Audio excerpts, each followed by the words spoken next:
Gotta keep moving, grooving, stay in the groove, yes, moving. Gotta keep moving. I want to welcome you to the workshop called New Minimum Salary Rules for Exempt Employees. I'm Cheryl Anderson. I am the business manager for the Presbytery. I hold an MBA and I also hold a CCA, which is a Certified Church Administrator designation.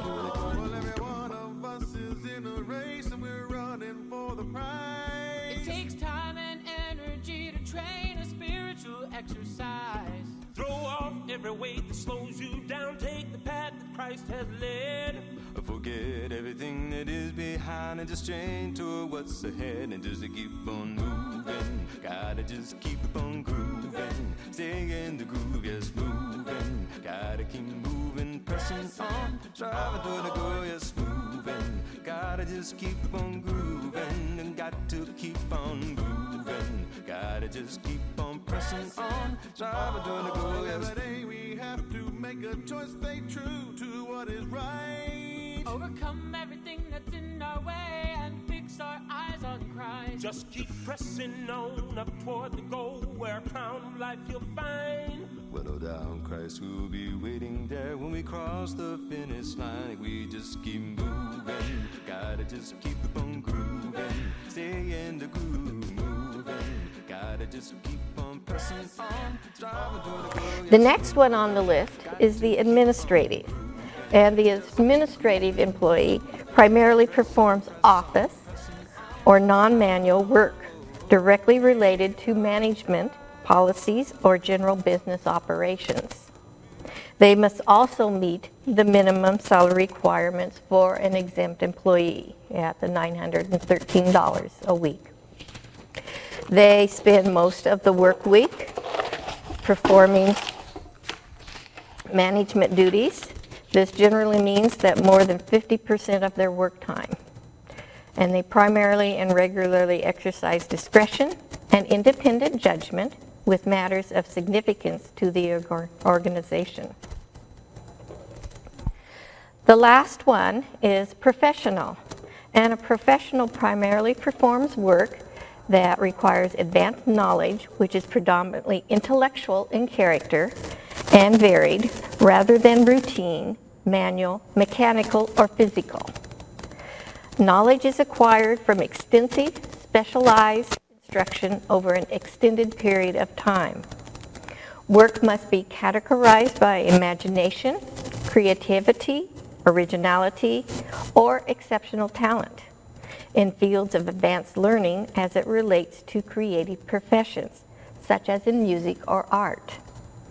And they must meet the minimum salary requirements of $913 per week. To qualify as an exempt employee, the employee must be paid on a genuine salary basis rather than on an hourly or some other type of basis. Oregon employers are subject to the FLSA and are required to pay the new minimum weekly salary of $913 per week, or $47,476 annually. The salary must be a predetermined amount. This is not varied based on quantity or quality of work. Exempt employees need not be paid for weeks not worked. However, the rule requires employees to receive full salary for any week in which work is performed, regardless of number of hours of days a week worked. So if you have an employee that you have termed as exempt and they only work 1 hour that week, they must be paid for the full week. And the same way, if they only work 1 day, they are to be paid for the full week. This means also that the weekly salary of $913 per week is the rule, regardless of whether they are part-time or full-time employee. The weekly minimum salary may not be prorated for part-time employees. So if you have a 50% time or a 25 hour a week, it's still is required to pay that person $913 per week as an exempt employee. There are some overtime issues with exempt employees, and those include they cannot perform non-exempt duties more than 20% of the time they work. Performing non-exempt duties more than that 20% of the time disqualifies them for exempt status, and they become eligible for overtime pay. An exempt employee cannot be compensated using an hourly rate and still be exempt from overtime. If the nature of the work changes over time for an exempt employee, then the exempt status of the employee must be reviewed to determine if the employee qualifies for continued exempt status. There are some regulatory requirements for exempt employees. The Oregon Exempt Employee Classification Criteria and regulatory implementation has been patterned in large part after the federal law. However, federal regulations provide more detail and interpretive guidance for employers. If any conflict arises between state and federal regulations, employers subject to both laws must apply the standard which is most beneficial to the employee.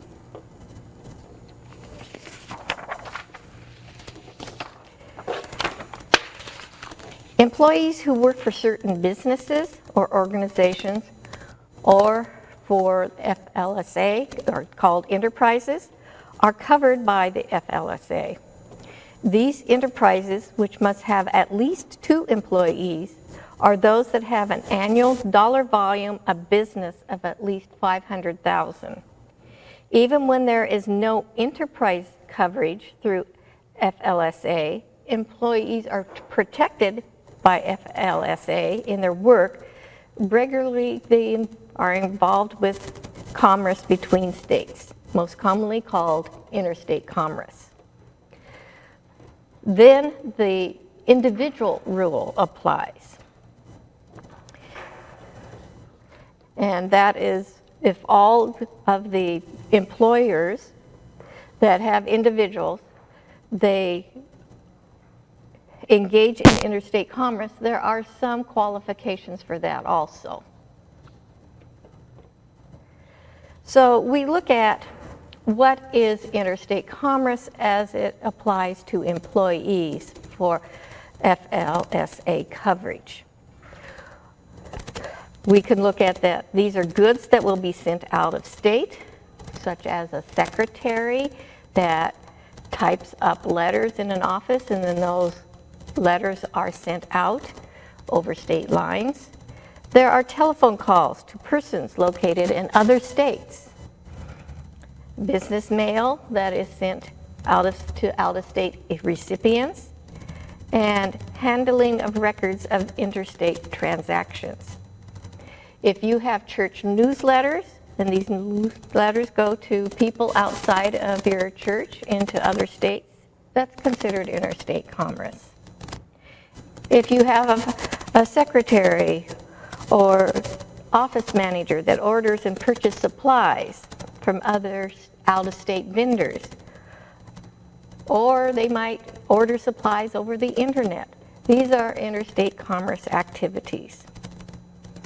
Use of the internet for web searches, for anything, is pretty much considered interstate commerce. And if you have a website where you have people that regularly will be registering or paying registration through the website, they could be from out of state, and that qualifies as out-of-state commerce. And if you have employees that travel, that go out of state, that is interstate commerce. So employees that perform these tasks at least once a month, any of these, and these are just a few of the examples, they're covered by the FLSA rules, and they include church workers. There is no specific exception for religious organizations from the FLSA Interstate Commerce Rule. However, there is one exception, and that only exception to compliance with the FLSA Covered Employees Rule is by the Ministerial Exception. This exception applies to any church worker that has essential religious or spiritual duties that impact religious values and spends more than 49% of their time on religious duties. A minister would normally be exempt from FLSA coverage unless they spend more than 51% of their time on other duties. Other positions that could potentially be exempt would be such as a youth minister that also spends the majority of their time with religious education, or a teacher in a kindergarten through 12 Christian school.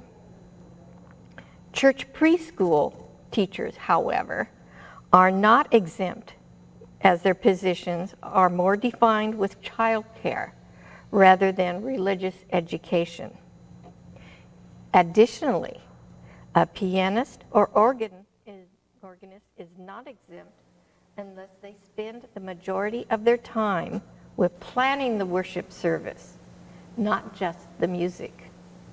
The boundaries of the ministerial exception are narrowly defined.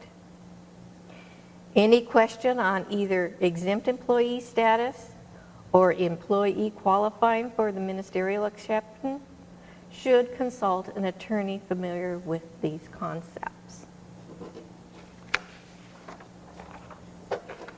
Now this lends us to the record keeping. And record keeping requirements differ for exempt and non-exempt. The basic differences are that exempt employees do not track hours worked on a daily basis. However, there still are some record keeping requirements. The record keeping requirements for the exempt employee is personal information for hiring compliance, and that includes name, home address, position, gender for the EEOC, birth date for workers under 19 for child labor laws, and employee ID, such as Social Security number. The need to include also beginning time for work shift and work week, total salary paid each pay period, date of payment and pay period covered by each payment, sick days and personal or vacation leave accruals, and sick day and personal or vacation leave used. Record keeping for the non-exempt employees are covered by FLSA rules and require employers to keep certain records for non-exempt employees. The FLSA does not require any specific form or format, but does require certain identifying information about the employee, plus data of hours worked and wages earned. Here's a list of basic records that an employer must maintain for each non-exempt employee. Each non-exempt employee must complete a time card or timesheet with the exact number of hours worked each day. Overtime pay is required for any hours worked in excess of 40-hour work week. The information is personal information for hiring compliance, which includes full name, Social Security number, home address, gender, again for the EEOC, and birth date for workers under 19 for child labor laws. Beginning time for work shift and work week, hours worked each day, and total hours worked each week. Basis on which employee wages are paid per hour with hour period, with the date of payment and pay period covered by each payment. pressing on, striving to the goal. Overtime pay is required for any hours in excess of 40 hours per week. Gotta keep moving, pressing on, striving to the goal. Yes, moving. Gotta just keep